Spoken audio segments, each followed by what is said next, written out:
Hello, ಎಲ್ಲರೂ ಹೇಗಿದ್ದೀರಾ? ಚೆನ್ನಾಗಿದ್ದೀರಾ ಅನ್ಕೊಂಡಿದೀನಿ. ನನ್ನ ಹೆಸರು ಅಶ್ವಿನಿ. ನಾನೀಗ ನಿಮ್ಮ ಹತ್ರ ಒಂದು ಟಾಪಿಕ್ ಬಗ್ಗೆ ಎತ್ಕೊ ಬಂದಿದ್ದೀನಿ. ಫಸ್ಟ್ ಆಫ್ ಆಲ್ ನಾನು 15 years ಇಂದ ಒಂದು ರಿಯಲ್ ಎಸ್ಟೇಟ್ ಕಂಪನಿಲಿ ವರ್ಕ್ ಮಾಡ್ತಾ ಇದ್ದೀನಿ. ತುಂಬಾ ದೊಡ್ಡ ದೊಡ್ಡ ಕಂಪನೀಸ್ ಕೂಡ ವರ್ಕ್ ಮಾಡಿದ್ದೀನಿ. ಏನಂತಂದ್ರೆ 15 years ಇಂದ ನಾನು ಏನೇನ್ ಕಲ್ತ್ಕೊಂಡಿದ್ದೀನಿ, ಏನೇನ್ ಮಾಡಿದ್ದೀನಿ, ಏನೇನೆಲ್ಲ ನೋಡಿದ್ದೀನಿ ಅನ್ನೋದು ತಿಳ್ಕೊಳ್ಳೋದ್ರ ಬಗ್ಗೆ ನಾನು ಹೇಳಕ್ ಬಂದಿದ್ದೀನಿ. ಸೊ ಏನು ಅಂತಂದ್ರೆ, ಈ ರಿಯಲ್ ಎಸ್ಟೇಟ್ ಬಗ್ಗೆ ಗೊತ್ತಿಲ್ದಿರೋರು ಎಲ್ಲೋ ಒಂದ್ ಕಡೆ ಕಮ್ಮಿಗೆ ದುಡ್ಡು ಹಾಕ್ಬಿಟ್ಟು ಕಳ್ಕೊಂಡಿರೋರು ಇದ್ದಾರೆ. ಸೊ ಫಸ್ಟ್ ನಾವು ಒಂದು ಪ್ರಾಪರ್ಟಿ ಖರೀದಿ ಮಾಡ್ಬೇಕು ಅಂತಂದ್ರೆ ನಾವ್ ಏನೇನ್ ತಿಳ್ಕೊಬೇಕು, ಏನೇನೆಲ್ಲ ನಾವು ಗೈಡ್ನೆಸ್ ತಗೋಬೇಕು, ಏನೇನೆಲ್ಲ ನಮ್ಗೆ ಫಸ್ಟ್ ಆಫ್ ಆಲ್ ನಾವೇನೇನ್ ಚೆಕ್ ಮಾಡ್ಬೇಕು ಅನ್ನೋದನ್ನ ತಿಳ್ಕೊಂಡು ಆಮೇಲೆ ಇನ್ವೆಸ್ಟ್ ಮಾಡಿ. ಸೊ ನನ್ ಕಣ್ ಮುಂದೆ ಸುಮಾರು ಜನ ಲಕ್ಷಾಂತರ ರೂಪಾಯಿ ಕಳ್ಕೊಂಡಿರೋರು ಇದ್ದಾರೆ.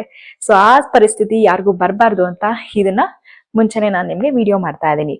ಸೊ ಇದರಲ್ಲಿ ನಿಮ್ಗೆ 7 ಮುಖ್ಯವಾದ important topic and important things ಬಗ್ಗೆ ಹೇಳಕ್ ಬಂದಿದ್ದೀನಿ. ಅದನ್ನ ನೀವು ಎಲ್ಲರೂ ಚೆಕ್ ಮಾಡ್ಬೇಕಾಗಿರೋದೆ ಫಸ್ಟ್ ನೀವು ಮನೆ ಖರೀದಿ ಮಾಡಕ್ಕೆ ಮುಂಚೆ. ಸೊ ಪ್ಲೀಸ್ ಯಾರೇ ಆಗ್ಲಿ ದಯವಿಟ್ಟು ಬ್ಲೈಂಡ್ ಆಗಿ ಎಲ್ಲೂ ಇನ್ವೆಸ್ಟ್ ಮಾಡಕ್ ಹೋಗ್ಬೇಡಿ. ಸೊ ಬನ್ನಿ ಸ್ಟಾರ್ಟ್ ಮಾಡೋಣ. ಏನೇನೆಲ್ಲ ಬೇಕು, ಏನೇನೆಲ್ಲ ತಿಳ್ಕೊಬೇಕು, ಯಾವ ತರ ವೆರಿಫಿಕೇಶನ್ ಮಾಡ್ಬೇಕು ಅನ್ನೋದನ್ನ ನಾನ್ ನಿಮ್ಗೆ ಇವಾಗ ನಿಮಗೆ ಸ್ಟೆಪ್ ಬೈ ಸ್ಟೆಪ್ ಏನು ಮಾಡಬೇಕು ಅಂತ ಹೇಳ್ಕೊಡ್ತೀನಿ. ಇವಾಗ ಫಸ್ಟ್ ಬಂದ್ಬಿಟ್ಟು ನೀವು ಚೆಕ್ ದ ಪ್ರಾಪರ್ಟಿ ಡಾಕ್ಯುಮೆಂಟ್ಸ್. ಅಂದರೆ ನೀವು ಪ್ರಾಪರ್ಟಿ ಡಾಕ್ಯುಮೆಂಟ್ಸ್ನ ಫಸ್ಟು ಕ್ಲಿಯರಾಗಿ ನಾವು ಚೆಕ್ ಮಾಡ್ಕೋಬೇಕು. ಫಸ್ಟ್ ಬಂದು ಸೇಲ್ ಡೀಲ್ ಇದೆಯಾ, ಮತ್ತು EC ಬಂದಿದೆಯಾ, ಖಾತಾ ಸರ್ಟಿಫಿಕೇಟ್ ಬಂದಿದೆಯಾ, ಟ್ಯಾಕ್ಸ್ ಪೇಡ್ ರೆಸಿಪ್ಟ್ ಬಂದಿದೆಯಾ. ಇದನ್ನು ಫಸ್ಟ್ ವೆರಿಫೈ ಮಾಡೋವರೆಗೂ ನೀವು ಯಾವುದೇ ಕಾರಣಕ್ಕೂ ಅಡ್ವಾನ್ಸ್ ಮಾಡಬಾರ್ದು. ಬಿಫೋರ್ ವೆರಿಫೈ ದೋಸ್ ಡಾಕ್ಯುಮೆಂಟ್ಸ್ ನೀವು ಯಾವುದೇ ಥರ ಇಷ್ಟು 4ನ ನೀವು ಚೆಕ್ ಮಾಡೋವರೆಗೂ ನೀವು ಯಾವುದೇ ಥರ ಅಡ್ವಾನ್ಸ್ನ ಮಾಡಬಾರ್ದು. First one. ನೆಕ್ಸ್ಟ್ ಬಂದ್ಬಿಟ್ಟು ನಿಮಗೆ check the government approval. This is the most important. ನೀವು ಚೆಕ್ ಏನು ಬಂದರೆ ಗೌರ್ಮೆಂಟಿಂದ ಯಾವ ಅಪ್ರೂವಲ್ ಬಂದಿದೆ ಈ ಪ್ರಾಪರ್ಟಿಗೆ, ಇದರ BDAನ ಇಲ್ಲ BBMPನ, REA ರೇರಾ ರಿಜಿಸ್ಟರ್ಡ್ ಪ್ರಾಪರ್ಟಿನ, ಇಲ್ಲ DTCP ಅಪ್ಲಿಕೇಬಲ್ ಇದೆಯಾ, ಇವೆಲ್ಲ ನೋಡ್ಕೋಬೇಕು. Buying any approval property can create a legal issue. ಇದನ್ನು ತುಂಬಾ ಮೈಂಡಲ್ಲಿ ಇಟ್ಕೊಳ್ಳಿ. ಫಸ್ಟು ನಾವು ಅಪ್ರೂವಲ್ ಬಂದಿರೋದನ್ನ ನಾವು ಚೆಕ್ ಮಾಡ್ಕೋಬೇಕು. ಅಪ್ರೂವಲ್ ಬಂದಿರೋ ಲ್ಯಾಂಡ್ನ ನೀವು ತೊಗೊಳಕ್ಕೆ ಹೋದರೆ ನೆಕ್ಸ್ಟ್ ಫ್ಯೂಚರಲ್ಲಿ ನಿಮಗೆ ಲೀಗಲ್ ಇಶ್ಯೂ ಬರೋ ಚಾನ್ಸಸ್ ತುಂಬ ಇದೆ. ನೆಕ್ಸ್ಟ್ ಬಂದ್ಬಿಟ್ಟು ನಿಮಗೆ ಚೂಸ್ ದ ರೈಟ್ ಲೊಕೇಶನ್ ಅಲ್ವಾ. ನಾವು ಎಲ್ಲೋ ಒಂದು ಕಡೆ ಕಮ್ಮಿಗೆ ಸಿಗ್ತಿದೆ ಅಂದಿಷ್ಟೊತ್ತಾನೆ ನಾವು ಹೋಗಿ ಇನ್ವೆಸ್ಟ್ ಮಾಡಿದ್ರೆ ನಮಗೆ ಯಾವ ವರ್ತೂ ಇಲ್ಲ. ಇನ್ವೆಸ್ಟರ್ಸ್ ಆಗಿದ್ದರೆ ದಯವಿಟ್ಟು ಇದನ್ನು ಫಸ್ಟ್ ನೀವು ನೋಡಬೇಕಾಗಿರೋದು, ಸ್ಕೂಲ್ಸ್ ಅವೈಲಬಲ್ ಇದೆಯಾ, ಹಾಸ್ಪಿಟಲ್ಸ್ ನಿಯರ್ ಬೈ ಇದೆಯಾ, ಮೆಟ್ರೋ ಸ್ಟೇಷನ್ ನಿಯರ್ ಬೈ ಇದೆಯಾ, ಬಸ್ಸಸ್ ನಿಯರ್ ಬೈ ಇದೆಯಾ, ವಾಟರ್ ಸಪ್ಲೈ ಕರೆಕ್ಟಾಗಿದೆಯಾ, ರೋಡ್ ಕನ್ವಿನಿಟಿ ಇದೆಯಾ. ಫಸ್ಟ್ ನಾವು ನೋಡಬೇಕಾಗಿರೋದು, ಇವಾಗ ಎಷ್ಟೋ ಜನಕ್ಕೆ ಮಕ್ಕಳಿರ್ತಾರೆ, ತುಂಬ ವಯಸ್ಸಾಗಿರೋರು ಇರ್ತಾರೆ, ಅವರೆಲ್ಲ ಇಲ್ಲಿಂದ 10 ಕಿಲೋಮೀಟ್ರ್ ಟ್ರಾವೆಲ್ ಮಾಡೋದಕ್ಕಾಗೋದಿಲ್ಲ. ಇದನ್ನು ಫಸ್ಟ್ ನಾವು ತಲೆಯಲ್ಲಿ ಇಟ್ಕೋಬೇಕು. Any good location increase both convince and the future property value. ಅಂದರೆ ಇವಾಗ ನೀವು ಕರೆಕ್ಟ್ ಲೊಕೇಶನಲ್ಲಿ ನೀವು ಇರೋ ಥರ ಎಲ್ಲ ಇನ್ವೆಸ್ಟ್ ಮಾಡಿದ್ರೆ ನೆಕ್ಸ್ಟ್ ನಿಮಗೆ ಅಪ್ರಿಷಿಯೇಷನ್ ಬರೋದು ತುಂಬ ಚಾನ್ಸಸ್ ಇದೆ. ನೆಕ್ಸ್ಟ್ ಬಂದ್ಬಿಟ್ಟು ಫೋರ್ತ್, ತುಂಬ most important, legal verification. Legal verification ಅಂತಂದರೆ ವೆರಿಫೈ ಓನರ್ಶಿಪ್. ನೀವು ಆ ಓನರ್ಗೆ ಹೇಗೆ ಬಂದಿದೆ ಈ ಪ್ರಾಪರ್ಟಿ, ಯಾರ ಹೆಸರಲ್ಲಿತ್ತು ಮುಂಚೆ, ಇವ್ರು ಎಷ್ಟನೇ ಸೇಲ್ ಓನರ್ ಆಗಿರ್ತಾರೆ, ಇವೆಲ್ಲ ನೀವು ಚೆಕ್ ಮಾಡಬೇಕಾಗತ್ತೆ. Check for the court cases first of all. Second ಬಂದ್ಬಿಟ್ಟು ಲೀಗಲ್ ವೆರಿಫಿಕೇಷನಲ್ಲಿ ತುಂಬ most important, check the court verification. ಅಂದರೆ ಕೋರ್ಟಲ್ಲಿ ಯಾವುದಾದ್ರೂ ಕೇಸ್ ಇದೆಯಾ ಈ ಪ್ರಾಪರ್ಟಿ ಬಗ್ಗೆ. ಇವೆಲ್ಲ ನಿಮಗೆ ಲೀಗಲ್ ವೆರಿಫಿಕೇಷನ್ ಮಾಡೋರು ಎಲ್ಲ ತಿಳಿಸ್ಕೊಡ್ತಾರೆ. Consult property lawyer. ಅಂದರೆ ಇದು ನಾನು ಇವಾಗ ಮುಂಚೆ ನಿಮ್ಗೆ ಏನು ಹೇಳಿದೆ. ಲಾಯರ್ನ ಫಸ್ಟು ನೀವು ಚೆಕ್ ಮಾಡಬೇಕು. ಇದು ಪ್ರಾಪರ್ಟಿಲಿ ನಿಮಗೆ ಯಾವುದಾದ್ರೂ ಕೇಸಸ್ ಇದೆಯಾ, ಯಾವ ಓನರ್ಗೆ ಹೆಂಗೆ ಬಂತು ಈ ಪ್ರಾಪರ್ಟಿ ಅನ್ನೋದನ್ನೆಲ್ಲ ನಿಮಗೆ ವೆರಿಫೈ ಮಾಡಿ ಅವ್ರು ತಿಳಿಸ್ಕೊಡ್ತಾರೆ. A legal check today can save your from major problem later. ಇವಾಗ ನೀವು ಜಸ್ಟ್ ನಿಮಗೆ ಲೀಗಲ್ ವೆರಿಫಿಕೇಷನ್ ಮಾಡಿದ್ರೆ ನಿಮಗೆ ನೆಕ್ಸ್ಟ್ ಬರೋ ಪ್ರಾಬ್ಲಮ್ನ ಖಂಡಿತವಾಗ್ಲೂ ನಿಮಗೆ ಅವಾಯ್ಡ್ ಮಾಡೋ ಥರ ಲೀಗಲ್ ವೆರಿಫಿಕೇಷನ್ ಮಾಡಿ ಕೊಡ್ತಾರೆ. ನೆಕ್ಸ್ಟ್ ಬಂದು fifth, knowing the marketing price. Marketing price ಏನು ನಡೀತಿದೆ ಅನ್ನೋದನ್ನ ಫಸ್ಟ್ ನಾವು ತಿಳ್ಕೊಬೇಕಾಗಿದೆ. ಇವಾಗ ಏನಂತಂದರೆ ಕೆಲವೊಂದು ಜನ ಏನು ಮಾಡ್ತಾರೆ, ಬಾಯಿಗೆ ಬಂದಂಗೆ ರೇಟ್ ಹೇಳ್ತಾರೆ. ಎಷ್ಟು ಹೌದು, ನಾನು ಇನ್ವೆಸ್ಟ್ ಮಾಡಬೇಕು, ಈ ಲೊಕೇಶನಲ್ಲಿ ಇದೆ, ಒಳ್ಳೆ ಲೊಕೇಶನ್ ಇದೆ, ಮೈನ್ ರೋಡ್ ಪಕ್ಕ ಇದೆ, ಸರಿ ಅವ್ರು ಏನು ಕೇಳ್ತಾರೋ ಅದು ನಾವು ಜಸ್ಟ್ ಲೈಕ್ 10-15% ಕಮ್ಮಿ ಮಾಡ್ಕೊಂಡು ತೊಗೊಳ್ಳೋಣ ಅಂದರೆ ನೋ, ದ್ಯಾಟ್ ಈಸ್ ತುಂಬ ದೊಡ್ಡ ತಪ್ಪು ಮಾಡೋದು ನಾವಿಲ್ಲೇ. ಫಸ್ಟ್ ನಾವು ಆ ಮಾರ್ಕೆಟ್, ಆ ಲೊಕೇಶನಲ್ಲಿ ಏನು ಪ್ರೈಸ್ ನಡೀತಾ ಇದೆ ಅನ್ನೋದನ್ನ ನಾವು ತಿಳ್ಕೋಬೇಕು. So check current marketing rates. Government value ಏನಿದೆ ಅಂತ ತಿಳ್ಕೋಬೇಕು, ಕೋಟಿಂಗ್ ವ್ಯಾಲ್ಯೂ ಏನಿದೆ ಅಂತ ತಿಳ್ಕೋಬೇಕು ಬೈಯರಿಂದ ಸೆಲ್ಲರಿಂದ. ಸೊ ಅದು ನಮಗೆ ಮೋಸ್ಟ್ ಇಂಪಾರ್ಟೆಂಟ್ ಆಗುತ್ತೆ. So compare near by property. So ನೀವು ಈಗ ಜಸ್ಟ್ ಲೈಕ್ ನೀವು ಬಿಲ್ಡರ್ಸಲ್ಲಿ ತೊಗೋತಿದ್ದೀರಾ ಅಂತಂದರೆ ಅಕ್ಕಪಕ್ಕದಲ್ಲಿ ತುಂಬ ಜನ ಬಿಲ್ಡರ್ಸ್ ಇರ್ತಾರೆ. ಆ ಪ್ರಾಪರ್ಟಿಲಿ ಏನು ಪ್ರೈಸಸ್ ನಡೀತಾ ಇದೆ, ನಮ್ಮ ಪ್ರಾಪರ್ಟಿಲಿ ಏನು ಪ್ರೈಸಸ್ ನಡೀತಿದೆ ಅಂತ ನಾವು ಫಸ್ಟ್ ತಿಳ್ಕೊಬೇಕು.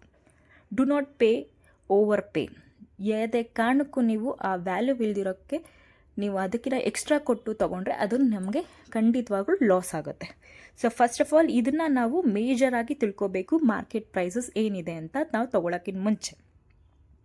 ಸೊ ನೆಕ್ಸ್ಟ್ ಬಂದು ಲೋನ್ ಎಲಿಜಿಬಲ್ ಅಂದರೆ ಲೋನ್ ನಮಗೆ ಅಪ್ರೂವಲ್ ಆಗುತ್ತಾ ಈ ಪ್ರಾಪರ್ಟಿಗೆ ಅನ್ನೋದನ್ನ ನಾವು ತಿಳ್ಕೊಬೇಕು. ಇವಾಗ ಸುಮಾರು ಜನ ಏನು ಮಾಡ್ತಾರೆ, ಸೊ ಬೇರೆ ಕಡೆ ಸೇಲ್ ಮಾಡಿ ನಮ್ಗೆ ಬೇರೆ ಪ್ರಾಪರ್ಟಿ ಮೇಲೆ ಇನ್ವೆಸ್ಟ್ ಮಾಡೋಕ್ಕೆ ಬರ್ತಾರೆ. ಸೊ ಅವ್ರದ್ದು ಸೆಕೆಂಡ್ರಿ ಆದರೆ ಫಸ್ಟ್ ಬಂದ್ಬಿಟ್ಟು ತುಂಬ ಜನ ಇನ್ವೆಸ್ಟಿಗೋಸ್ಕರ ನಾನು ಇವಾಗ ಒಂದು 10 ಲಕ್ಷ ಇದೆ, ನಾವು ಒಂದು ಪ್ರಾಪರ್ಟಿಗೆ ಇನ್ವೆಸ್ಟ್ ಮಾಡೋಣ, ನೆಕ್ಸ್ಟ್ ಮಿಕ್ಕಿದ ಲೋನ್ಗೆ ಹೋಗೋಣ ಅನ್ನೋದಿರುತ್ತೆ. ಸೊ ಇವಾಗ ಏನಂತಂದರೆ ಎಲ್ಲ ಅಪ್ರೂವಲ್ ಆಗಿರೋದಕ್ಕೆ ನಮಗೆ ಲೋನ್ ಈಸಿಯಾಗಿ ಸಿಗುತ್ತೆ ಬೇಸ್ಡ್ ಆನ್ ಸಿವಿಲ್ ಸ್ಕೋರ್, ಅದು ಸೆಕೆಂಡ್ರಿ. ಸೊ ಇವಾಗ ನಾವೇನು ಮಾಡಬೇಕು ಅಂದರೆ ಆ ಪ್ರಾಪರ್ಟಿಲಿ ನಾವು ತೊಗೊಂಡಾದ್ಮೇಲೆ ಲೋನ್ ಅಪ್ರೂವಲ್ ಸಿಗುತ್ತಾ. ಸೊ ಈಗ ಸಪೋಸ್ ಇವಾಗ ನೀವು ಬಿಲ್ಡರ್ಸ್ ಕಂಪನಿಲಿ ಹೋಗ್ತೀರಾ, ಬಿಲ್ಡರ್ಸ್ ಕಂಪನಿಲಿ ಬಂದ್ಬಿಟ್ಟು ಆಲ್ಮೋಸ್ಟ್ ಎಲ್ಲ ಎಲಿಜಿಬಲ್ ಆಗಿರುತ್ತೆ, ಲೋನ್ ಅಪ್ರೂವಲ್ಲು ಎಲ್ಲ ಬ್ಯಾಂಕಲ್ಲೂ ಅಪ್ರೂವಲ್ ಆಗೋ ಥರ ಚಾನ್ಸಸ್ ಇದೆ. ಸೊ ಇಂಡಿವಿಜುವಲ್ಗೆ ಹೋಗ್ತೀರಾ ಅಂತಂದರೆ ನೀವು ಫಸ್ಟು ಅದನ್ನು ನೀವು ಚೆಕ್ ಮಾಡ್ಕೋಬೇಕು. ನಿಮ್ಮ ಲೋನ್ ಕನ್ಸರ್ನ್ ಪೀಪಲ್ನ ಕಾಂಟ್ಯಾಕ್ಟ್ ಮಾಡಿ, ನಿಮ್ಮ ಬ್ಯಾಂಕ್ ಅವ್ರ ಪೀಪಲ್ನ ಕಾಂಟ್ಯಾಕ್ಟ್ ಮಾಡಿ, ಈ ಪ್ರಾಪರ್ಟಿಗೆ ಲೋನ್ ಆಗುತ್ತಾ, ಎಷ್ಟು EMI ಕ್ಯಾಲ್ಕುಲೇಷನ್ ಮಾಡಬೇಕು, ಎಷ್ಟು ನಮಗೆ ಪರ್ಸೆಂಟೇಜ್ ಬರುತ್ತೆ EMIಯಿಂದ, ಸೊ ಪ್ರೋಸೆಸಿಂಗ್ ಚಾರ್ಜಸ್ ಏನು ಲೋನ್ಗೆ, ಅವೆಲ್ಲ ನೀವು ಫಸ್ಟ್ ತಿಳ್ಕೊಬೇಕು. ಸೊ ಇದರಲ್ಲಿ ಬಂದ್ಬಿಟ್ಟು play your loan property in avoid stress and in the future. ಯಾವ ಬ್ಯಾಂಕಲ್ಲಿ ಕ್ಲೀನಾಗಿ ಲೋನ್ ಸಿಗುತ್ತೆ, ಎಷ್ಟು ಪರ್ಸೆಂಟೇಜಲ್ಲಿ ಸಿಗುತ್ತೆ ಅನ್ನೋದನ್ನೆಲ್ಲ ನೀವು ಫಸ್ಟ್ ವೆರಿಫೈ ಮಾಡಿ ಆಮೇಲೆ ಲೋನ್ ತೊಗೊಳ್ಳೋದು ಇಂಪಾರ್ಟೆಂಟ್ ಆಗುತ್ತೆ. ಸೊ ನೆಕ್ಸ್ಟ್ ಬಂದು last and final, you need to consider, ನೀವು ಮಸ್ಟ್ ಆ್ಯಂಡ್ ಶುಡ್ ಇದನ್ನು ನೀವು ನೋಡಲೇಬೇಕು, ಫ್ಯೂಚರ್ ಗ್ರೋತ್ ಇದೆಯಾ. ನಾನೀಗ ಈ ಲೊಕೇಶನಲ್ಲಿ ಇನ್ವೆಸ್ಟ್ ಮಾಡಿದ್ರೆ ನೆಕ್ಸ್ಟ್ ಫ್ಯೂಚರ್ ಏನಿದೆ, ನೆಕ್ಸ್ಟ್ ಫ್ಯೂಚರಲ್ಲಿ ಏನೇನು ಬರುತ್ತೆ ಅನ್ನೋದನ್ನ ಮೇಯ್ನಾಗಿ ನೀವು ತಿಳ್ಕೊಳ್ಳೋಕ್ಕೆ ಟ್ರೈ ಮಾಡಿ. ಸೊ ಫಸ್ಟ್ ಏನು ಅಂತಂದರೆ ಅಪ್ಕಮಿಂಗ್ ಮೆಟ್ರೋ ಇದೆಯಾ ನಿಯರ್ ಬೈ. ಇವಾಗ ಅಫ್ಸ್ಕೋಡಲ್ಲಿ ಲೈಕ್ ಎಲೆಕ್ಟ್ರಾನಿಕ್ ಸಿಟಿ ಆಚೆ ಕಡೆ ಚಂದಾಪುರ ಆ ಕಡೆ ಎಲ್ಲ ಹೋಯ್ತು ಅಂದರೆ ಆಲ್ಮೋಸ್ಟ್ ಎಲ್ಲ ಡೆವಲಪ್ ಆಗಿದೆ. ಈ ಕಡೆ ನಾರ್ತ್ ಕಡೆ ಬರ್ತಿರೋ ಅಂತಂದರೆ ಅಪ್ ಟು ದೇವನಹಳ್ಳಿವರೆಗೂ ನಿಮಗೆ ಮೆಟ್ರೋ ಬರುತ್ತೆ. ಸೊ ದೇವನಹಳ್ಳಿ ಅಂದಾದಮೇಲೆ ದೊಡ್ಡಬಳ್ಳಾಪುರ, ಚಿಕ್ಕಬಳ್ಳಾಪುರ ಈ ಕಡೆ ಎಲ್ಲ ಹೋಗ್ತಿರಂದರೆ ನಮಗೆ ಎಷ್ಟು ಕನ್ವಿನಿಟಿ ಇದೆ ಅವೆಲ್ಲ ಚೆಕ್ ಮಾಡಬೇಕಾಗತ್ತೆ. ಸೊ ಅಪ್ಕಮಿಂಗ್ ಮೆಟ್ರೋ ಸ್ಟೇಷನ್ ಬರ್ತಾ ಇದೆಯಾ, ನ್ಯೂ ರೋಡ್ಸ್ ಬರ್ತಾ ಇದೆಯಾ, IT ಪಾರ್ಕ್ಸ್ ಏನಾದರೂ ಬರ್ತಾ ಇದೆಯಾ, ಸ್ಕೂಲ್ಸ್ ಬರ್ತಾ ಇದೆಯಾ, ಇನ್ಫ್ರಾಸ್ಟ್ರಕ್ಚರ್ ಏನಾದರೂ ಬರ್ತಾ ಇದೆಯಾ. So buyer where development is happening, not just where prices are low.